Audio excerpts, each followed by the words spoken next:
Good evening, everyone, and thank you so much for being here tonight.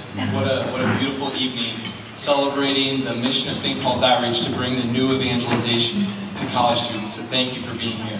I want to especially thank Bishop Campbell for your prayers and all of your support and for being here with us tonight.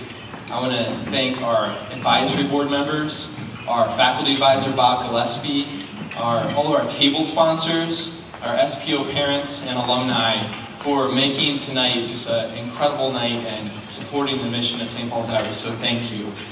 And I want to especially thank the students of SPO who are here tonight for your service to the church and giving us a reason to celebrate. Let's thank those students.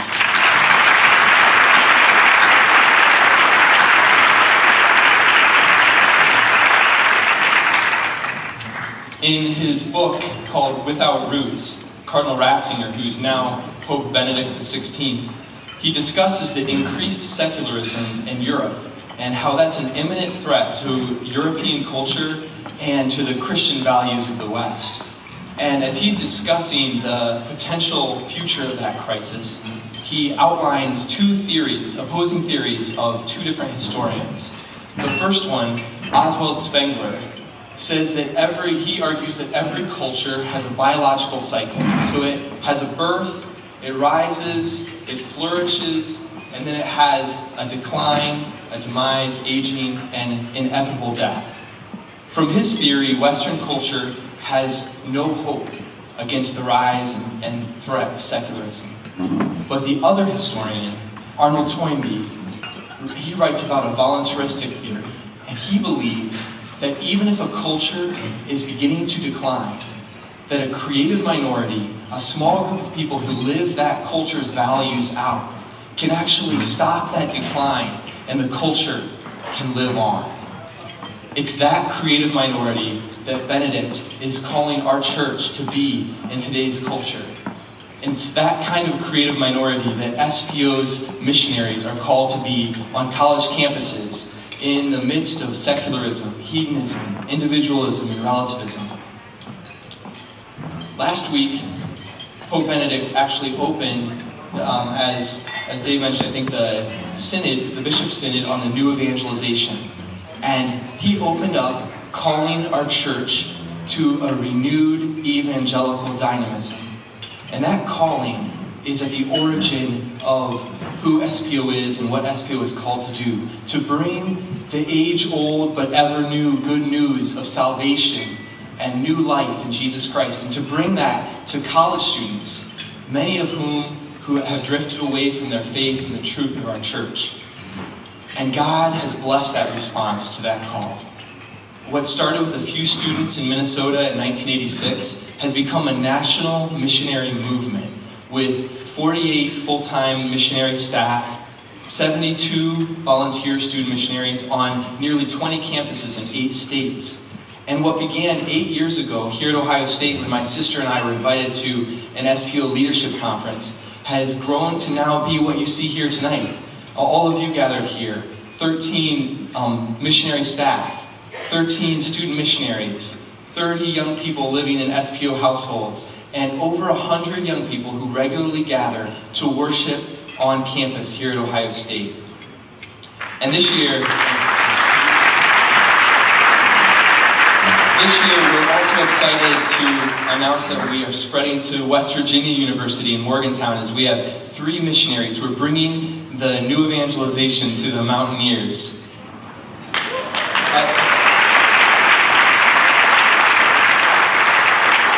SPO's method of evangelization finds its effectiveness in relationships and communal environments. So we don't just try to reach a huge number of students. We don't just do that, but we focus on individuals. We focus on them so that we can bring them to a deep and mature faith that's going to stand the test of time.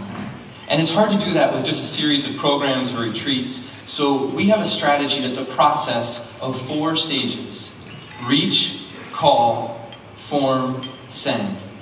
So the students aren't coming to us. There's not a lot of students that are coming saying, I want to grow in my faith. So we have to go to where they are. in the dorms, in the classrooms, in our neighborhoods, and we have to build friendships with them there. And it's from that relationship that we invite them to one of our call programs. And these programs preach the gospel, they proclaim the good news of Jesus Christ and invite these students to respond. And this is the needed spark that many students need for their faith to come alive and to respond with zeal. But that spark is not enough. If it's not matured to a lasting maturity, then it's going to often be a short-lived emotional response. And that kind of maturity is what SPO brings in the form stage with our formation program and our household programs. Here, young people are making meaningful commitments with one another. And they're making adult decisions that are ordered around their faith that are going to impact the rest of their lives. And they're doing it surrounded by a community of college students who are all seeking these same ideals. And so what happens when you have this communion with one another and this communion with God is that it naturally flows into mission. And that's where the SPO Send programs train in practical ways how to be missionaries, both sending them to college students, their peers, but preparing them to be missionaries as they go forth after graduation to be parents, priests, and religious. These young people are the creative minority that have the opportunity to influence culture. These individuals, they can come and bring generational impact with their response. The result is that after 8 years here in Ohio, we are starting to become a little missionary movement here in Columbus. Out of the 180 young people who have joined our formation program, 45 of them, so better than 25%, have taken at least 1 year of their lives after graduation to serve full-time with a missionary organization. And 13 more are currently discerning the priesthood or religious life. That's exciting.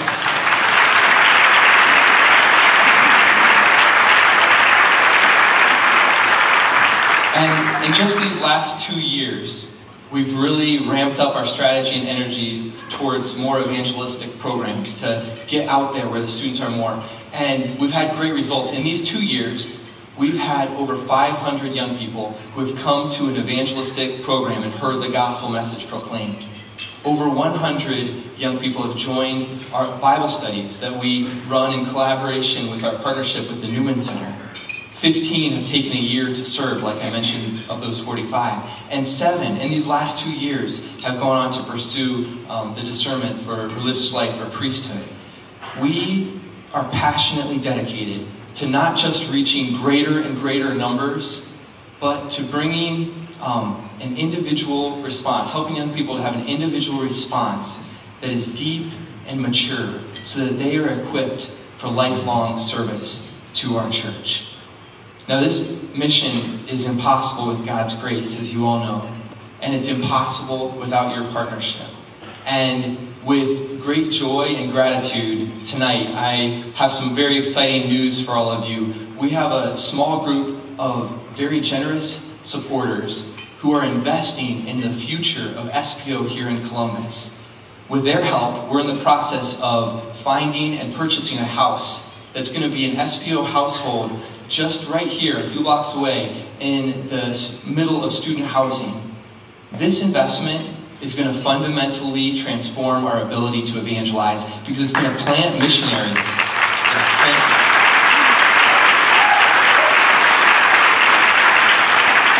It's going to plant missionaries in the heart of this student culture that is in such a great need of the joy and light of Jesus Christ. So, how awesome is this? We're really excited about it. I have one more piece of good news. I'm honored to have just accepted an invitation to go to Rome next week. Someone's got to do it. And be part of a post-synodal conference on the new evangelization.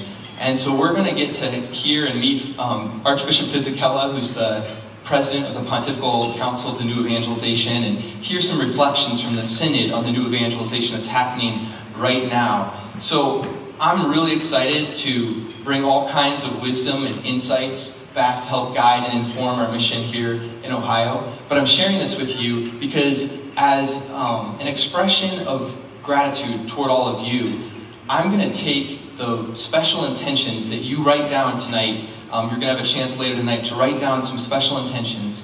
And I'm going to take those and pray for each one in front of the tomb of St. Paul, our patron, while I'm in Rome.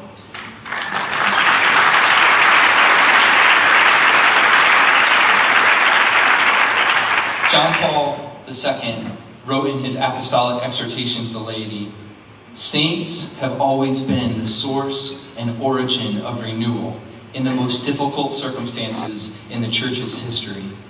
Today we have the greatest need of saints, whom we must assiduously beg God to raise up." I want to thank all of you for praying for and partnering with SPO to raise up saints, a creative minority who can influence culture and bring that renewed evangelical dynamism to our church today and pass on her truth and beauty to future generations. Thank you so much, and God bless you.